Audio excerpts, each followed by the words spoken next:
situation sécuritaire dans cette région dans laquelle nous habitons, il faut reconnaître une chose et ne pas subir ce que j'appelais la paresse intellectuelle.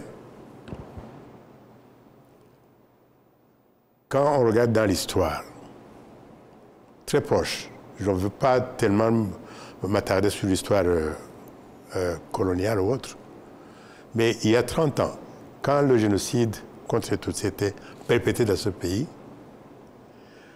cette crise-là, c'est une crise qui était sécuritaire. Ça, c'est un. Socio-politique, socio-économique. C'était une crise généralisée qui peut avoir toutes les façades que vous pouvez lui donner.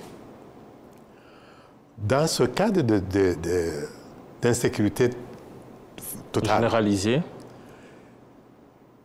il n'y a qu'un seul corps au niveau international qui est supposé s'asseoir, considérer les situations telles qu'elles sont et trouver des solutions. Eh bien, c'est le Conseil de sécurité des Nations Unies. Le Conseil de sécurité des Nations Unies et les Nations Unies elles-mêmes, en tant que secrétariat et autres, ils ont échoué à ce qui concerne la situation sécuritaire au Rwanda, en 1994.